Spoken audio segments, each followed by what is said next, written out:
Well, it was a wonderful story. You know, the script is the thing that usually hooks me if it's the kind of movie I want to see.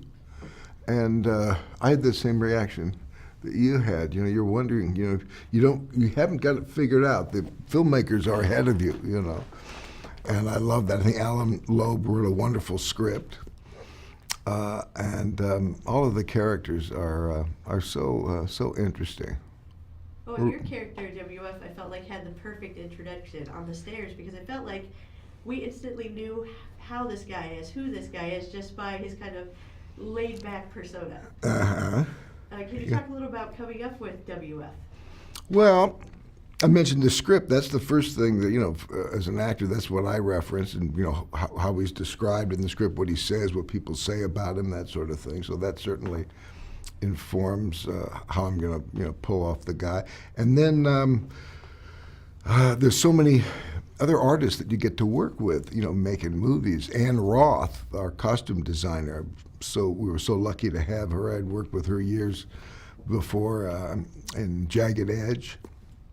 She's an incredible costume designer, and that's always a great moment when I, you know, meet with the costume designer and we start to, you know, look at all the clothes and the shoes and talk about it. And that aspect of the physicality of the character slowly comes into focus, you know.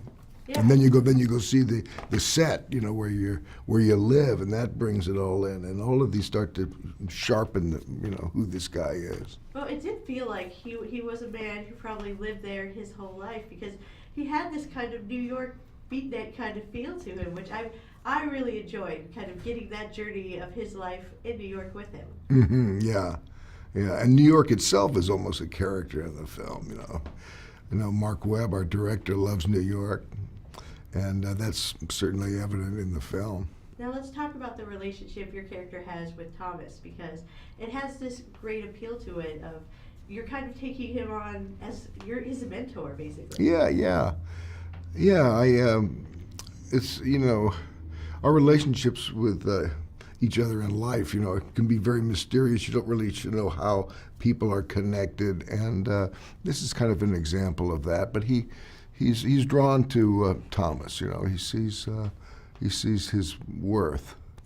And somebody who you're not drawn to is Joanna, which you have one powerful scene with. I mean, that's a good scene to open with a character when they're just meeting. What was it like to work with Kate Beckinsale? Well, I've admired her work for a long time, and she's a lovely person. And it was. I wish we had more scenes.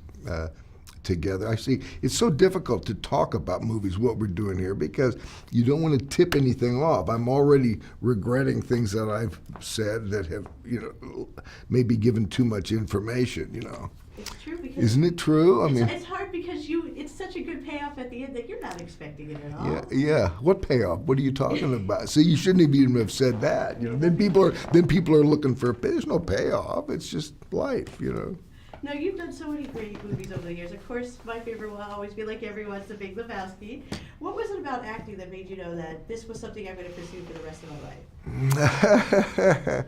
Well, it's kind of a long story, but I resisted it for a very long time. You know, my father, Lloyd Bridges, and my mom, Dorothy, they, unlike a lot of showbiz people, they really wanted all their kids to go into showbiz, into movies, you know, becoming an actor. And, you know, who wants to do what their parents want them to do when you're a kid? You know, when you're a teenager, you want to rebel. And I had all kinds of other ideas of what I wanted to do.